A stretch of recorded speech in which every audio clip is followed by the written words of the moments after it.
Bonjour à tous et à toutes et bienvenue dans une nouvelle vidéo. Ça me fait trop bizarre les gars, je vous dis. Waouh, après 4 ans, je reviens comme une fleur sur YouTube. Et les gars, pour ceux qui n'ont pas suivi, je me suis installée au Vietnam. Et c'est vrai que j'avais mis en stand-by ma chaîne parce que je parlais de vidéos complotistes. Alors, ne vous inquiétez pas, je n'ai pas retourné ma veste. Mais c'est des sujets qui peuvent être un petit peu anxiogènes, on va dire ça comme ça. J'étais dans une phase où j'avais envie de m'éloigner de tout ça. Mais vous connaissez votre go, je suis toujours attirée par l'horreur, par le glauque. Et je sais que vous aussi, vous êtes tout aussi chelou que moi, sinon vous ne seriez pas là. Et ça tombe bien parce qu'en fait, quand je suis arrivée au Vietnam, j'ai une de mes amies à moi qui m'a parlé d'un groupe Facebook où il y a énormément d'histoires d'horreur. Toutes les histoires ne se passent pas forcément au Vietnam. Il y en a qui se passent en Thaïlande, au Japon, etc. Mais c'est dans toute l'Asie. Quand j'ai regardé ça, je me suis dit, oulala. Ouh là là, faut absolument que j'en parle sur ma chaîne YouTube. Au Vietnam, comme presque dans tout le reste de l'Asie, ce sont des pays qui sont très riches en croyances. Donc forcément, il y a beaucoup d'histoires d'esprits et de fantômes. Par exemple, au Vietnam, il y a comme religion officielle le bouddhisme, le taoïsme. Vous allez rajouter à ça toutes les traditions locales du pays, plus les traditions animistes, donc le culte des ancêtres. Bref, on est à plus de 1000 divinités au Vietnam. Et ça, c'est à peu près pareil pour toute l'Asie. Donc vous vous doutez bien que dans un pays où il y a autant de traditions, autant de cultes religieux, avec toute cette connaissance du monde invisible, beaucoup d'histoires de fantômes, d'horreur, etc. Donc c'est pas que du folklore, c'est aussi culturel. C'est pour ça aussi que je vais traiter ça avec le plus de respect possible. Je vais à chaque fois faire quand même pas mal de recherches pour ne pas caricaturer ce que je vous raconte. Mais donc, je suis tombée sur ce groupe Facebook, comme je vous le disais, et là, j'ai vraiment trouvé des pépites. Alors, il y a vraiment de tout. C'est comme une sorte de Reddit, si vous voulez, asiatique. Il y a des gens qui vont raconter leurs propres témoignages par rapport à des histoires de fantômes. Il y a des personnes qui vont carrément partager des rituels de magie. J'en ai vu beaucoup. Des vidéos de caméras de surveillance où on voit des fantômes alors qui ont l'air plus ou moins fake selon les vidéos. Mais l'histoire que je vais vous raconter aujourd'hui est vraiment très intéressante parce que c'est basé sur des faits réels qui mêlent des faits divers, une arrestation et aussi le culte d'une divinité, si je peux l'appeler comme ça, très particulière. Alors restez avec moi, c'est parti.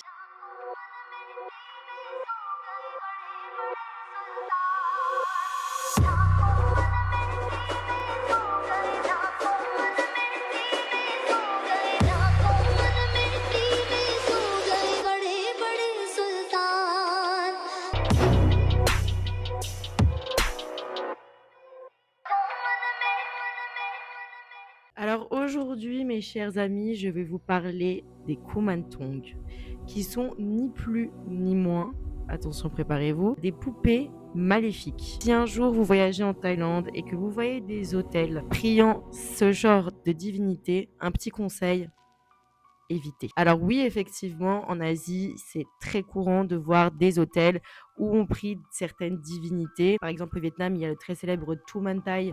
Donc vous pouvez souvent le voir dans des hôtels, dans des restaurants, parce que c'est une divinité qui apporte prospérité et argent. Et ça appartient aux traditions locales du Vietnam. Le problème, c'est que les Kumantong n'appartiennent ni aux traditions locales thaïlandaises et sont totalement rejetés par le bouddhisme traditionnel. Tout simplement parce que c'est assimilé à de la magie noire et à de la sorcellerie.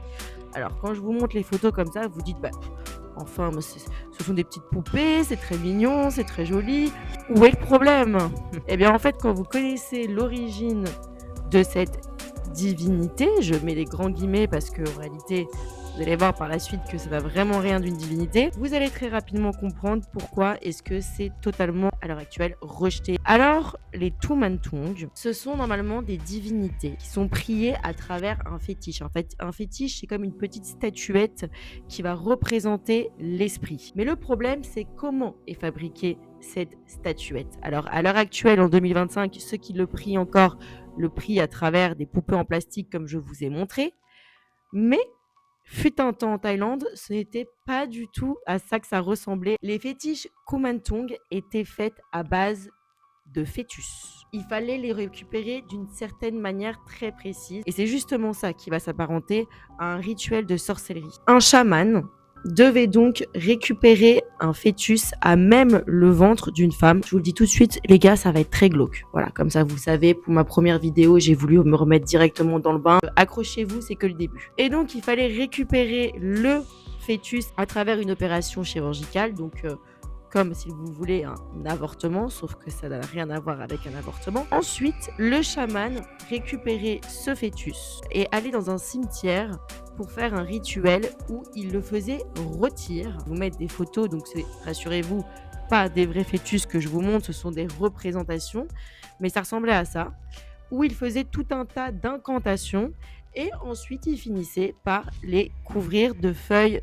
d'or. Selon les traditions ésotériques, ce rituel permettrait du coup de faire revenir l'esprit de l'enfant qui devait exister et créer un enfant fantôme, que l'esprit est enfermé à l'intérieur de cette poupée, et c'est pour cette raison que le propriétaire doit ensuite s'en occuper tous les jours, lui parler, lui donner à manger, et il devient quelque part son père spirituel. Voilà, vous voyez, on n'est vraiment plus du tout dans la petite poupée en plastique toute mignonne. Pas fini non plus, c'est qu'au cours du rituel pour créer le Kumantong, il fallait embaumer le fétiche avec une sorte de pommade.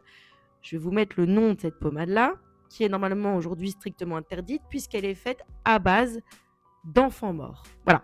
Donc c'est là où le bouddhisme traditionnel a mis un gros stop à tout ça, parce qu'évidemment c'était complètement illégal de procéder à un avortement fait de cette manière-là. De plus, il était complètement illégal d'utiliser le cadavre d'enfant pour en faire un baume magique. Mais donc, cette tradition pensait réellement que en faisant ce rituel, l'esprit de l'enfant revient sur Terre et est là pour accomplir donc vos souhaits. Et d'ailleurs, c'était très souvent des souhaits extrêmement matérialistes et très égoïstes, hein. C'était souvent pour obtenir la séduction ultime, donc que les femmes ou les hommes soient attirés par vous, ou obtenir de l'argent. Et vous me direz, bah, c'était des anciennes traditions du siècle dernier, ça n'existe plus. J'aurais bien aimé vous dire que ça n'existe plus, sauf que ces fœtus fétiches, du coup, hein, c'est un peu compliqué à dire, se vendent encore sur le marché noir. Et en 2014, il y a un scandale qui a éclaté. Parce qu'il y a ce fameux moine slash chaman, Arnraksajit, qui était donc au début connu comme un moine traditionnel bouddhiste et qui était d'ailleurs extrêmement connu en Thaïlande.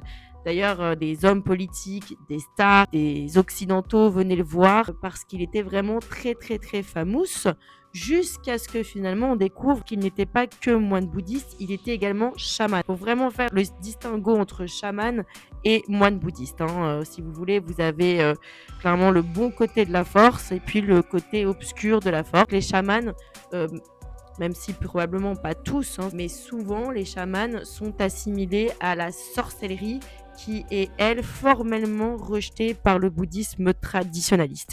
C'est pour ça que c'est vraiment très très important de faire la différence entre les différentes croyances et les différentes intentions. Je vais vous donner un autre exemple où ça s'est passé, c'est par exemple dans certains pays d'Afrique de l'Ouest.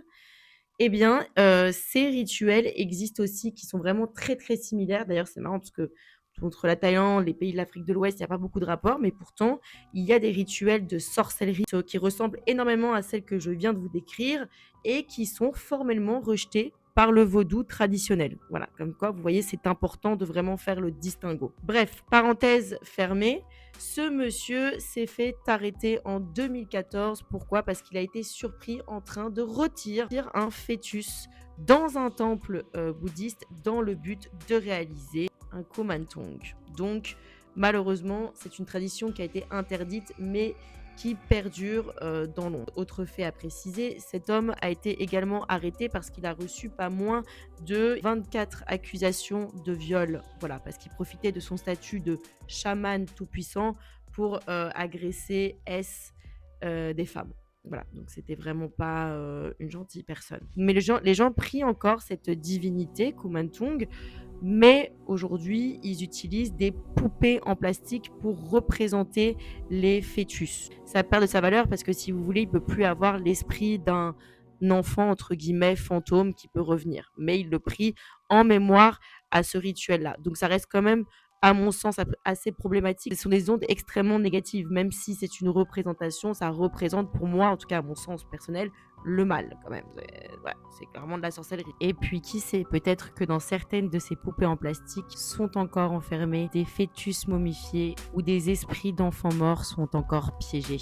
D'ailleurs, en faisant mes recherches, je me suis demandé si la célèbre poupée américaine Chucky ne se serait pas finalement inspirée de ces histoires. Voilà les gars, c'est déjà terminé pour cette vidéo. Alors oui, elle était assez courte et j'espère qu'elle vous plaira. J'espère que cette nouvelle direction artistique vous plaira parce que comme je vous l'ai dit, je vais vraiment rester dans cette vibes-là. J'ai trouvé une mine d'or à travers ce groupe Facebook vietnamien. Je suis si heureuse.